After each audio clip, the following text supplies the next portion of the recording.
In this video, we're going to be taking a look at the Imperial Combat Assault Tank as featured in the movie Rogue One. This has been available since summer of 2018, and I actually didn't get this until about a year later. Personally, I think this is one of the most detailed vehicles that Hasbro has ever released, and arguably the most detailed vehicle that has been released in the main line, excluding the HasLab projects. But unfortunately, it didn't sell very well, and even to this day, at the time of this video, you can still find this for a fairly affordable price. Much more affordable compared to most of Hasbro's vehicles in recent years.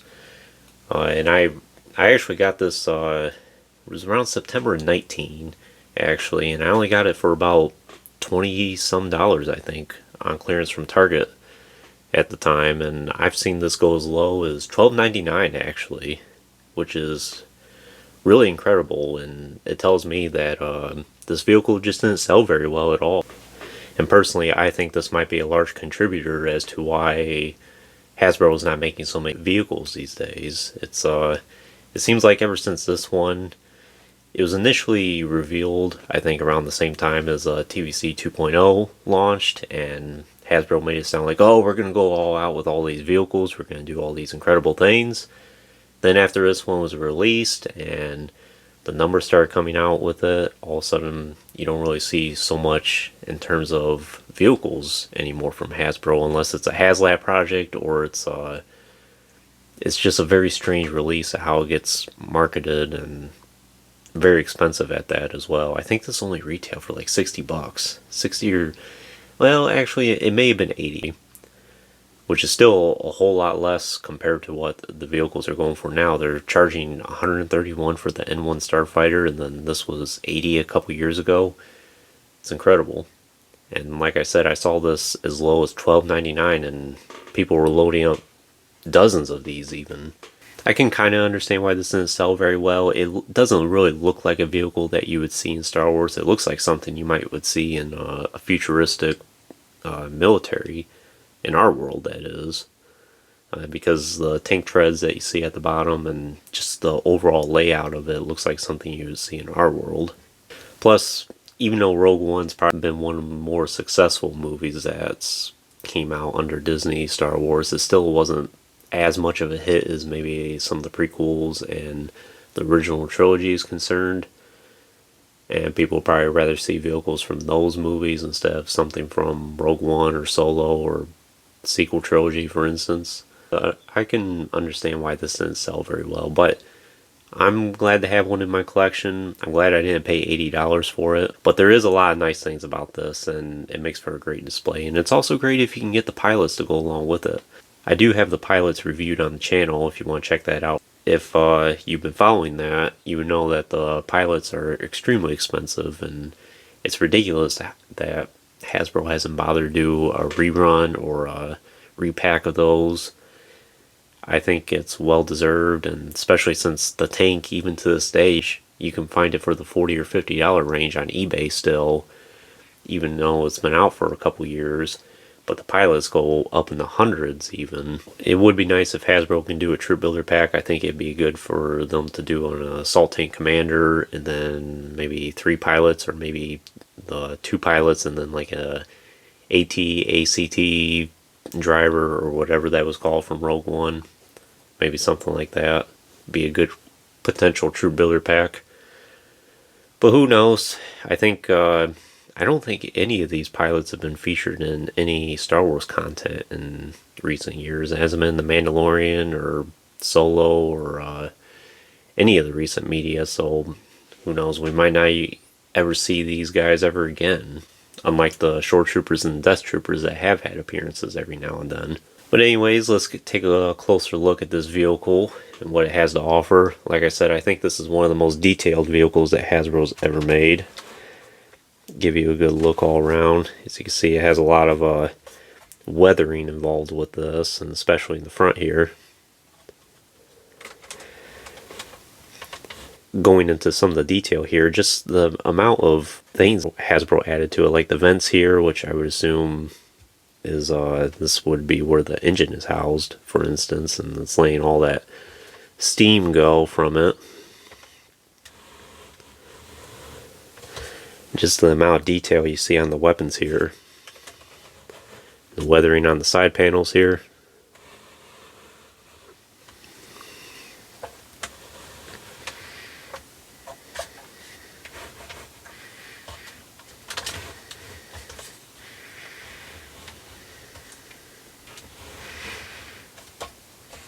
Hasbro definitely went all out with this vehicle.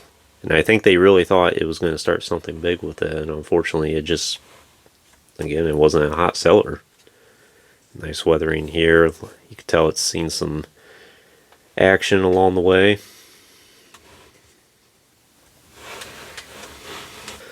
Let's take this off first. So this is popping out to the cockpit there. And as you can see, that's where you store your pilots. For some reason, this left side seat sits up a lot higher than the right side. Not sure why that is, and that's why you have to have the pilot's head popping out there. And I'll show you a closer look at that. Incredible detailing. Even in the inside there. Yeah, the latch fits on pretty good. And it stays in the place. See what it looks like without the pilots in there.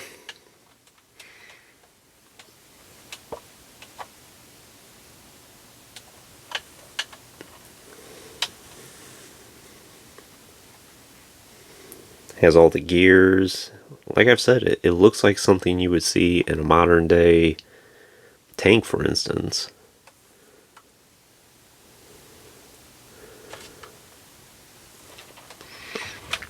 And I will point out as well, this particular weapon here does move side to side, and these ones move up and down.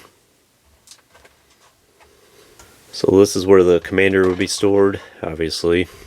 Put them off to the side for now. And nothing really to see where he would stand.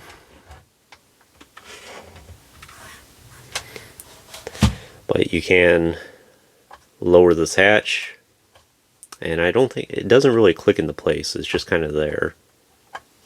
And this little latch right here, I don't think really does anything.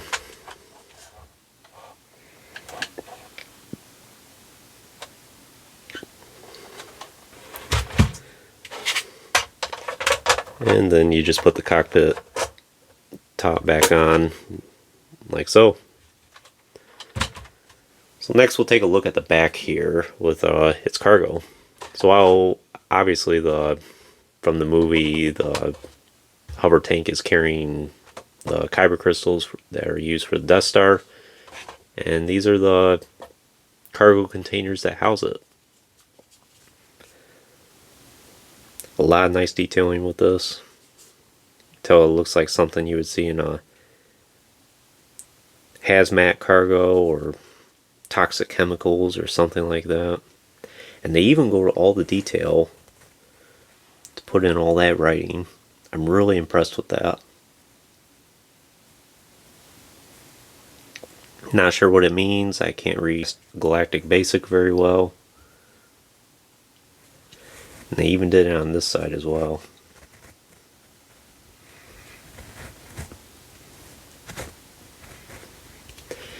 And all three of these come off.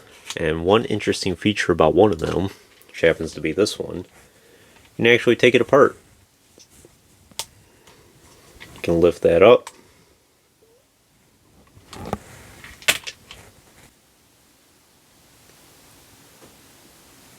And on top of that, you can even go one further and pull the crystal out itself.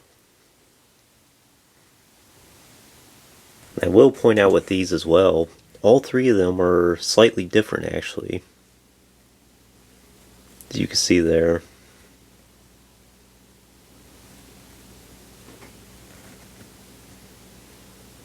It's really impressive that they did that. I'm genuinely surprised Hasbro went to all this detail. They didn't have to do it, and I don't think a lot of people would have minded, but they went ahead and did it. And it fits into place like that. and this clicks back into place.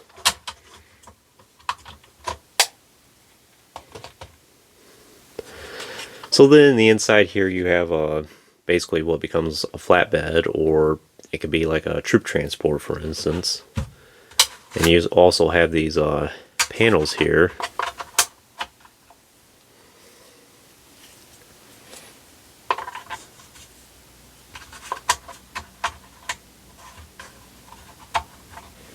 Which they can fit in the place like this. I would assume if it's carrying the cargo, that's how you do it, but I just keep it stored in the position that it's in. And thankfully they do fit into place pretty good. There's even little spots here where that will keep those into place. So you can see right there. And of course those flatbeds can pop in any direction. Doesn't really matter how you have it. You can have it faced whichever way you want. And see what it looks like in the inside more. Not a whole lot of detailing in this, but there doesn't need to be. You can see some foot pegs in there. So you could probably carry, I don't know, maybe 8 stormtroopers in the back of here if you wanted to. We'll take a quick look at the bottom here. Like I pointed out, it does have regular tank treads and they move along okay. I don't think you can really simulate the like it's moving. And I don't think it's meant to be. It's more for display purposes. As you can see, I have to put a little pressure on it to get that to move. So it's not going to be a vehicle that you can do a lot of action features with, I suppose. It has a print on the bottom there. And they even added some detailing on the bottom.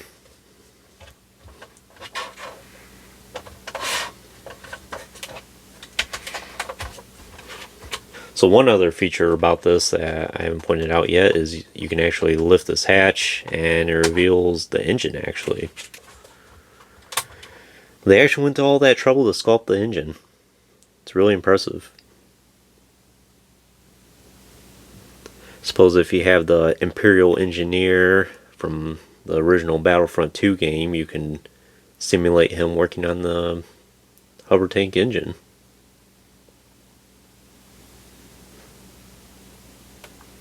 And there's the hatch for it.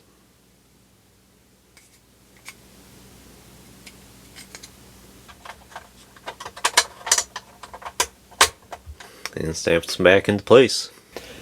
But yeah, I think that's all I can tell you about the hover tank. Like I said, there's a lot of detail with this, and you could probably spend all day just finding all the small things there is about it. It's really impressive. I'm genuinely surprised by it. It's not something that I was too crazy about owning in my collection, but then when I saw it for such a deep discount, I was like, well, I'll go ahead and get one to add. And after I did, I'm glad I have it, and I'm glad I have the pilots to go along with it. So when this was originally released, if I recall correctly, the pilots were not out yet. I know for a fact that the Assault Tank Commander was not out yet. That came out about a year later, so at the time it was kind of disappointing for a lot of people that we got the tank, but then we didn't have the pilots to go along with it at the same time, and it just took forever for all those to come out. And nowadays, even if you do want the tank, the pilots are extremely expensive, and most people are just not going to be willing to pay $100 for one pilot. And as you can see there, you have to have at least 2 pilots in order to complete the set, and then you have to have the commander to go along with it. Hopefully at some point Hasbro does get around to re-releasing the pilots. But with that being said, would I recommend the tank for your collection? I would. It's not I can understand why it's not everyone's cup of tea, and like I said, it's something that it looks more like something you would see in modern day in our world instead of in Star Wars. And it doesn't really fit with a lot of the Star Wars vehicles out there. It even looks like something you might find in G.I. Joe. But for the amount of detail in it and the utility behind it, where you can use it as like a troop transport, for instance, it's really impressive, and I think it's one of the best vehicles that Hasbro's ever produced in terms of detail. And like I said, you can find this still fairly affordable on sites like eBay. I've seen this go in the $40 or $50 range, which compared to today's prices for most vehicles, that's really good. That's on the cheaper end. So if you've been on the fence about this and you think you might want to add one for your collection, I think now's the appropriate time to go ahead and seek one out. But anyways, that concludes this review. I hope you enjoyed it. Stay tuned for more reviews. There will be plenty more to come. And if you haven't already, please like the video and subscribe to the channel. I greatly appreciate all the support. And check out the Instagram link in the description as well. And thanks for watching.